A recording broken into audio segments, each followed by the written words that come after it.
Thermodynamics problems. And remember that thermodynamics depends on four laws, or is built on four laws rather. And the first law is what the first question is based on. Actually, let's go to the question. Okay, the first question talks about what is the change in internal energy of a system which does 4.5 times 10 to the 5 joules of work, while 3 times 10 to the 5 joule of heat transfer occurs into the system, and 8 times 10 to the 6 joules of heat transfer occurs to the environment. So it's very clear that the work done is 4.5 times 10 to the 5. Heat flowing into the system is 3 times 10 to the 5. Heat flowing out of the system into the environment is 8 times 10 to the 6. And according to the first law, the change in internal energy, delta U, is equal to Q minus W. Q is the quantity of heat entering the system, and W is the work done.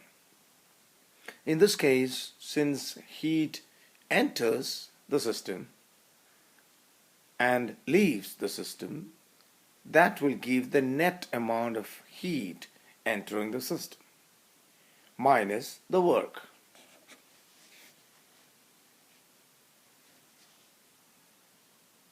And on calculating this, we get negative 5.45 times 10 to the 6 joules.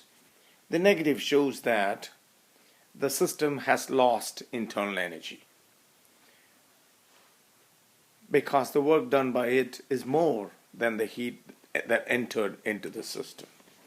So that's the first law of thermodynamics. Again, change in internal energy, delta U, is equal to the net quantity of heat entering the system, take away the work done by the system.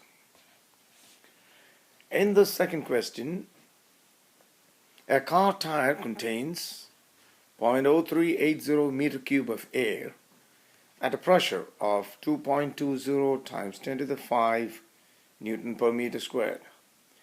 How much more internal energy does this gas have than the same volume has at zero gauge pressure? And zero gauge pressure means normal atmospheric pressure.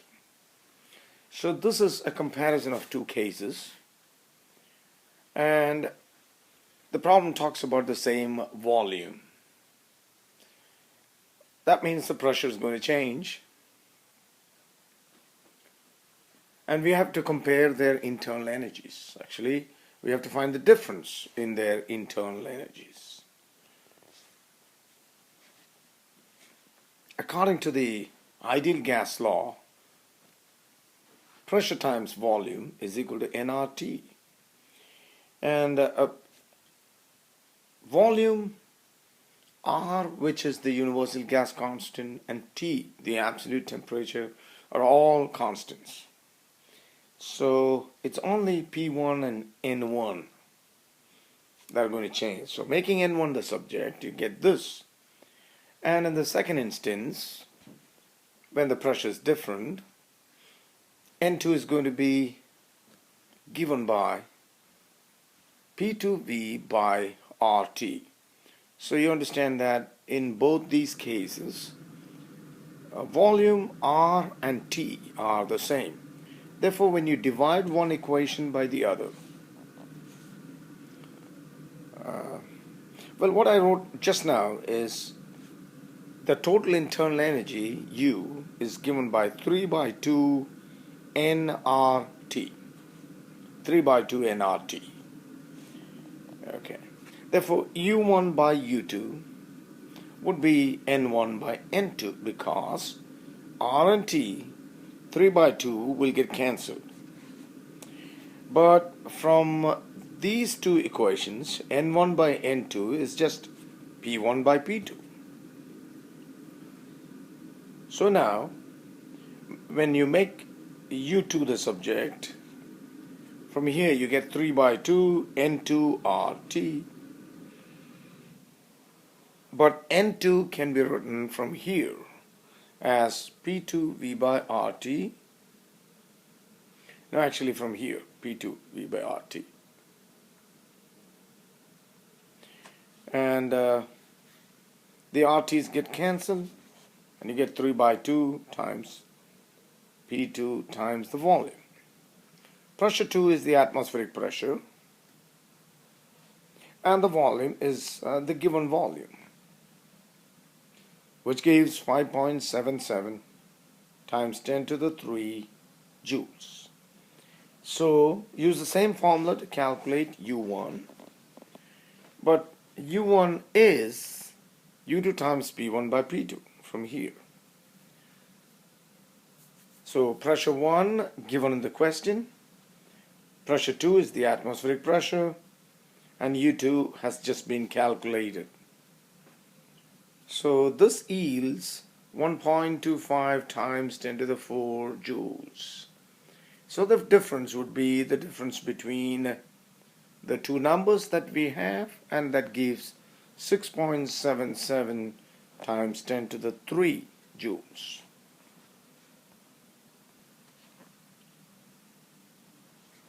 Well, change in internal energy is zero in a cyclic process, and a Carnot's engine is a cyclic process. So delta U is zero, but according to the first law of thermodynamics, delta U is Q minus W. Therefore, we can show that work is equal to Q. But at the same time, Q is QH minus QC. QH is the heat absorbed from the hot object, and QC is the heat given out to the cold object, which is normally the environment. And the work is always QH minus QC. For example, if 1000 joules of heat is taken in and 300 joules is given out, it's very clear that 700 joules has been converted into work. That is why work is QH minus QC. Rearranging that, we could show that QH is work plus QC. Work is 10 kilojoules, and QC in this case is 8.5 kilojoules. So that gives 18.5 kilojoules. Now, to calculate efficiency, efficiency is defined as the work done divided by the heat absorbed from the hot object. Work done divided by the heat absorbed from the hot object. In this case, the work done is 10 kilojoules, and QH has just been calculated to be 18.5 kilojoules. So the ratio gives 0.541, which is 54.1%. Now, remember that the maximum efficiency of Carnot's engine is 100%, and that happens when all the heat absorbed, QH, is completely converted into work, which means QC would be 0. All right.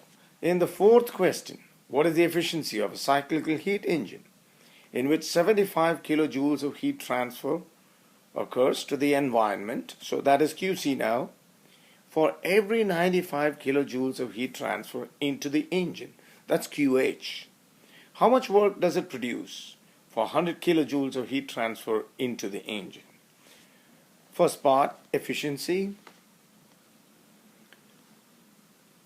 is work over QH.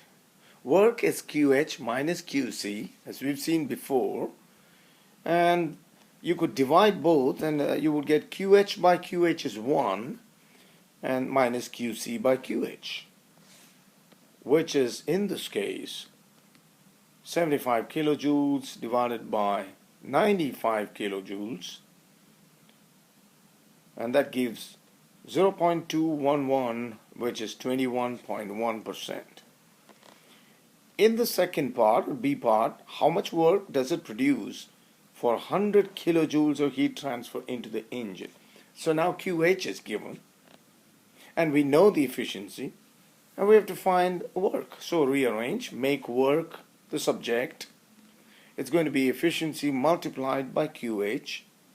Efficiency is 0.211 and QH is 100 kilojoules. That gives 21.1 kilojoules as the work done. Remember that in calculations of work, you should not use the percent value, we should use the actual value, which is used here. In the fifth one, what is the hot reservoir temperature of a Carnot engine that has an efficiency of 42% and a cold reservoir temperature of 27 degrees Celsius? Alright, we'll look at the other parts later on, but in the first part, you have to remember that efficiency is also defined in terms of the temperatures. Now, efficiency is defined in terms of the temperatures as 1 minus Tc by Th, where Tc is the temperature of the cold reservoir and Th is the temperature of the hot reservoir. So this is in this case, and remember it has to be in Kelvin. Temperatures have to be in Kelvin. So when you rearrange that, you get Tc by Th is 1 minus efficiency, and Th is Tc divided by 1 minus efficiency. And Tc is 27, which is 300 Kelvin. 1 minus the efficiency is 0.420. Remember, it cannot be put in percentage. So it's 0.420. That gives 517.2 Kelvin. 517.2 Kelvin is 244 degrees Celsius. In the B part, what must the hot reservoir temperature be for a real heat engine that achieves 0.7 of the maximum efficiency but still has an efficiency of 42%? And the cold reservoir is at the same temperature. Okay. Now this achieves only 0.7. So 0.42 by 0.7 must be the actual efficiency. That means it's 0.6%. I mean 0.6 or 60%. Once again, use the same formula as before. And the cold reservoir temperature is 300. 1 minus, now the efficiency is 0.6. That gives 750 Kelvin, and which is in Celsius 477 degrees Celsius. Definitely, as the efficiency increases, we see that the temperature of the hot reservoir also increases. Now, the C part says, does your answer imply practical limits to the efficiency of car gasoline engines? Of course, there are practical limits. Because if you want to achieve a higher efficiency, we see that from this problem that we have to have a higher temperature for the hot reservoir. And when the temperatures are increased, there could be melting, there could be all kinds of problems, overheating and melting, burnt up parts. So yes, automobiles have a practical limitation because the engines may get overheated and then completely die as they get stuck due to the overheating.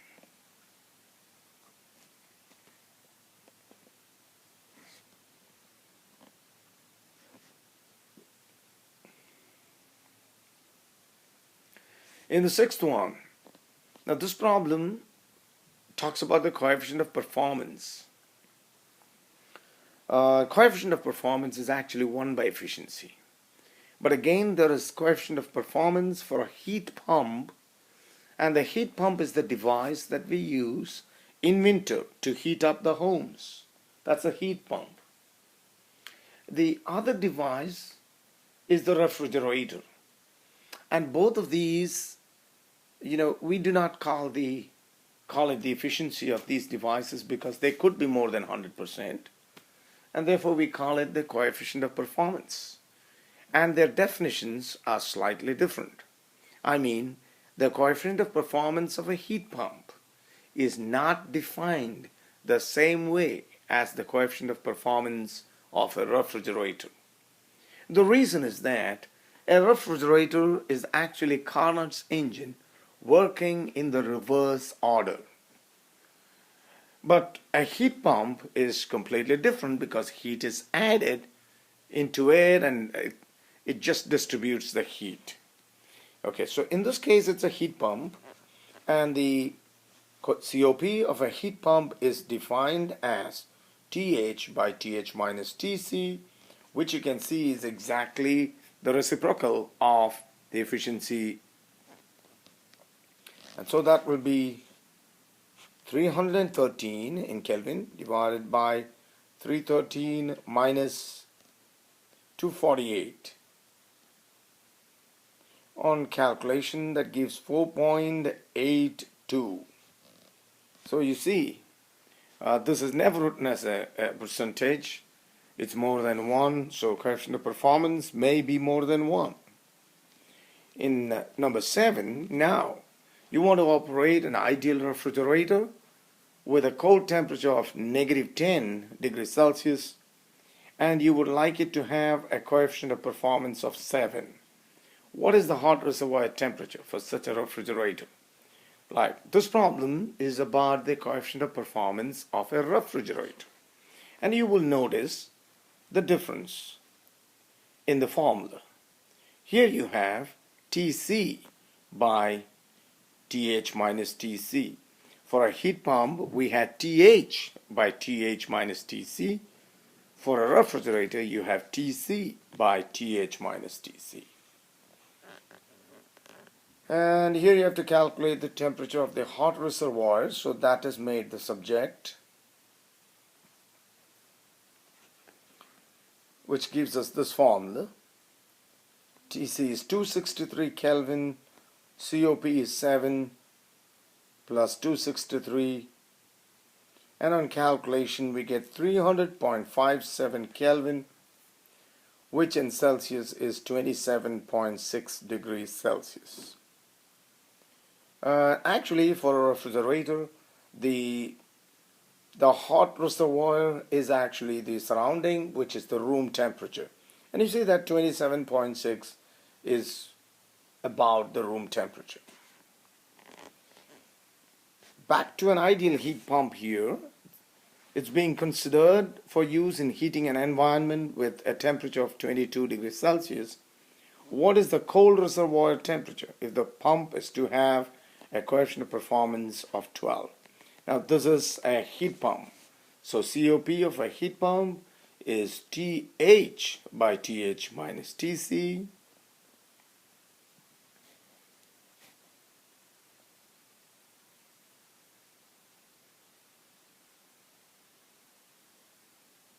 We have to find TC, so that's made the subject.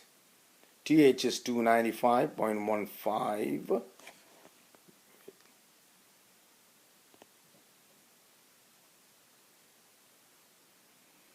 And COP, well, the temperature had to be 22.15, so that's why in Kelvin it's 295.15. Or actually when you change it into Kelvin, you're not adding 273, but you're adding 273.15. That's why you see the 0.15 there. Okay, not a big deal, but that's I'm just explaining why you see the 0.15. Okay, so on calculation, TC is 270.55, and that is negative 2.60 degrees Celsius. Okay, this problem is about the change in entropy. Change in entropy is given by a simple formula. Change in entropy is the quantity of heat entering or leaving divided by the temperature. So change in entropy could either be positive or negative. If heat enters a system, that means you're heating something up, its entropy increases. But if you cool something, obviously you're removing heat from the system, and then its entropy decreases. So the symbol for entropy is delta S, and delta S may be either positive or negative. Positive if entropy increases, and negative if entropy decreases. In this question, on a hot summer day, 4 times 10 to the 6 joules of heat transfer into a parked car takes place. Okay, so it's into the car, increasing its temperature from 35 to 45 degrees Celsius. What's the increase in entropy? Here there are two temperatures. That means we have to take the average temperature. The average temperature is 40 degrees Celsius, which in Kelvin would be 313 Kelvin. So change in entropy is given by the formula quantity of heat divided by the average temperature, which is, as I explained, 40 degrees Celsius in Kelvin, that is 313 Kelvin. So all we have to do here is the quantity of heat entering, which is 4 times 10 to the 6 divided by 313. That gives 1.28 times 10 to the 4, and the unit of change in entropy is joule per Kelvin, because Q is measured in joules and temperature in Kelvin. Which brings us to the last question. In reaching equilibrium, how much heat transfer occurs from 1 kilogram of water at 40 degrees Celsius when it is placed in contact with 1 kilogram of water at 20 degrees Celsius? You see, the masses of water here are the same, and it's water. Therefore, can you guess the final temperature? Well, it's surely going to be the mean temperature, which is 30 degrees Celsius. So the hot water loses entropy and the cold water gains entropy. So we'll have to calculate each one of them individually and then take the net change in entropy. And net change in entropy is always positive, as I'm going to prove in this question. Alright, so the final maximum temperature is 30 degrees Celsius.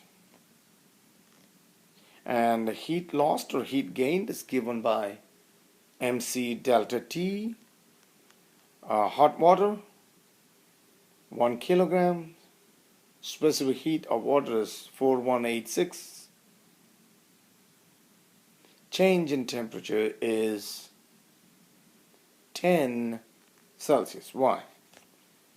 Because from 40 it cooled down to 30. Right?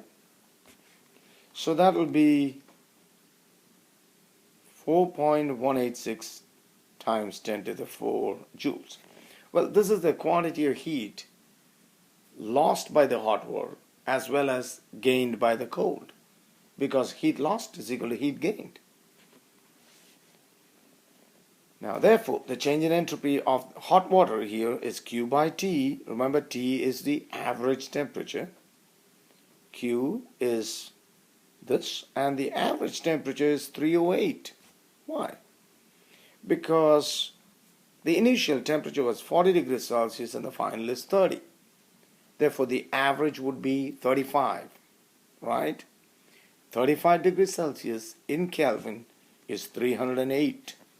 So it's negative 135.91 joule per Kelvin. Why negative? Because it loses heat. Therefore, its entropy decreases. That's what the negative shows. The change in entropy of the cold water here, same formula, same quantity of heat, but the average temperature is 298. Why? Because the initial temperature is 20 and the final is 30. So the average is 25. And 25 degrees Celsius in Kelvin is 298. Now, since the denominator is smaller, this is going to be a bigger number. And of course it's positive, because the cold water gains heat. Heat enters the system, entropy goes up. Now therefore, there's a negative, there's a positive, and the net change in entropy is going to be the difference between the two. Positive take away the negative. Okay, net is always sum, remember. And so plus and minus becomes minus. And that's what I meant when I said take away. So it's 4.56 joule per Kelvin. And the C part says how much work is made unavailable. Unavailable energy is defined as the product of the net change in entropy multiplied by the temperature. In this case, the lowest temperature is given as 20 degrees Celsius, which is 293 Kelvin. When you multiply these two numbers, you get 1.34 times 10 to the 3 joule. Okay, joules. When entropy increases, that means the unavailable energy increases. That means energy which can be changed into work decreases. All right, these are the concepts in thermodynamics, and I've just done about 4 different types of problems, if not more, and these problems are very important in thermodynamics. Thank you.